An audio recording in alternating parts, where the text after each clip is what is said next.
નમસ્કાર, હું આપનો એન્કર પૂર્વેશ। આજે પ્રબોધની એકાદશી, દેવ ઉઠી એકાદશી। હિન્દુ પંચાંગ અને હિન્દુ તહેવારોમાં ભગવાન વિષ્ણુ અને તુલસી વિવાહનું ખૂબ મહત્વ બતાવવામાં આવ્યું છે। આજે વાત કરવાની છે બે તરફી ધર્મ આધારિત તુલસીનું મહત્વ અને સાયન્ટિફિકલી એટલે કે આયુર્વેદમાં તુલસીનું મહત્વ કેટલું બધું છે એના વિશે વાત કરવાની છે। ફર્સ્ટ ઓફ ઓલ આપણે વાત કરીએ ધર્મ આધારિત। હિન્દુ ધર્મ અને પંચાંગની અંદર તુલસી વિવાહ ભગવાન વિષ્ણુ સાથે કરવામાં આવ્યા છે। ખાસ કરીને વૈષ્ણવ સંપ્રદાયની અંદર તુલસીનું ખૂબ મહત્વ બતાવવામાં આવ્યું છે। હિન્દુ ગ્રંથોની અંદર તો તુલસીની પૂજા ઘરે ઘરે જોવા મળે છે। તુલસી માતાનું રૂપ ધારણ કરે છે। ભગવાન વિષ્ણુ સાથે પરણવાનું આખો જ પવિત્ર માહ આપણે જાણીએ છીએ તે પ્રમાણે ચતુર્માસ આજના દિવસે પૂર્ણ થાય છે। શુભ કાર્ય આ 4 માસમાં થતા નથી અને આજથી ભગવાન વિષ્ણુ અને તુલસી વિવાહ કરે છે અને પછી ઇન શોર્ટ લગ્નની સિઝનની આજે શરૂઆત થઈ જાય છે।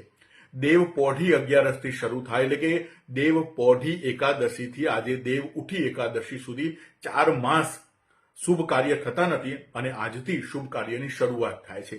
આ બધું જ ધર્મ આધારિત વાતો છે, કારણ કે તુલસીને આપણે કદાચ કોઈ છોડ માનીએ કે ન માનીએ, આપણે તુલસીને માતા માનીએ છીએ અને હિન્દુ ધર્મ હિન્દુ પંચાંગમાં ઘરે ઘરે તુલસી ઇન શોર્ટ જોવા મળે છે। પહેલા ઘર ગામડામાં હતા, ઘરના આંગણા ઉપર તુલસી જોવા મળતી, પણ હવે ફ્લેટ કલ્ચર આવ્યા છે, અપાર્ટમેન્ટ કલ્ચર આવ્યા છે, તો ઇન શોર્ટ આજે દરેક અપાર્ટમેન્ટની બાલ્કનીમાં તુલસીનો ક્યારો ચોક્કસ જોવા મળે છે। આ વાત ધર્મ આધારિત થઈ, સંપ્રદાય આધારિત થઈ, ચાહે વૈષ્ણવ સંપ્રદાય હોય કે હિન્દુ ધર્મની વાત હોય, આ બધામાં તુલસીને ધર્મ આધારિત જોડવાના પ્રયત્નો આપણે બધાએ કર્યા છે। હવે સાયન્ટિફિકલી સાયન્સ આયુર્વેદ શું કહે છે કે વર્ષો પહેલા મહર્ષિ ચરકે પોતાની ચરક સંહિતામાં આયુર્વેદમાં તુલસીને ખૂબ મહત્વ આપવામાં આવ્યું છે।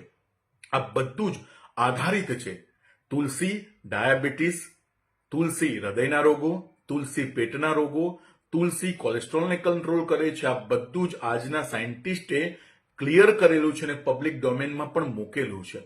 ચરક સંહિતા વર્ષો જૂનો ગ્રંથ છે, આયુર્વેદ સાથે જોડાયેલો છે। તુલસીને ખૂબ મહત્વ આપવામાં આવ્યું છે। એનામાં આજના વૈજ્ઞાનિકોએ એ ગ્રંથ આધારિત રિસર્ચ કર્યું છે કે તુલસીમાં એન્ટીબેક્ટેરિયલ ગુણધર્મ છે, તુલસીમાં એન્ટીઓક્સિડન્ટ ગુણધર્મ છે, તેના કારણે શરીરમાં ગ્લુકોઝ જળવાય છે, શરીરમાં કોલેસ્ટ્રોલ જળવાય છે, શરીરમાં હૃદયમાં પેટના રોગો, ચામડીના રોગો, આ બધામાં તુલસી ખૂબ મહત્વનું કામ કરે છે।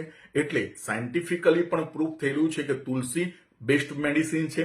તુલસીનો અર્ક રોજિંદો લેવાથી શરીરને ઓક્સિડન્ટ મળે છે, શરીરને બેક્ટેરિયા મુક્ત બનાવવામાં આવે છે, શરીરને ખૂબ ફાયદાકારક આ તુલસી છે। તો બે વિભાગમાં વાત કરી છે આપણે, ધર્મ આધારિત આજે પ્રબોધની એકાદશી છે, આજથી શુભ કાર્યની શરૂઆત હિન્દુ પંચાંગ ને હિન્દુ ધર્મ આધારિત થાય છે અને સાયન્ટિફિકલી બધાએ જોયું છે તે પ્રમાણે તુલસીના 10 પાન મોઢામાં મૂકવાથી દરરોજ શરીરમાં કેન્સર સામું પણ લડત આપવાની શક્તિ બની જાય છે। તો શું તુલસીના 2 પ્રકાર, સાયન્ટિફિકલી ઘણા પ્રકાર છે, પણ હિન્દુ પંચાંગ મુજબ રામ તુલસી અને શ્યામ તુલસી આપણે બધા એનો ઉપયોગ કરીએ, બહોળો ઉપયોગ કરીએ। સાચા અર્થમાં તુલસી વિવાહ વિષ્ણુ ભગવાન અને તુલસી સાથેના વિવાહ છે, પણ આપણે પણ માતા તુલસીને રોજિંદા 10 પાન મોઢામાં મૂકીને ચાવીને આપણા જીવનને આરોગ્યમય બનાવીએ। ધન્યવાદ।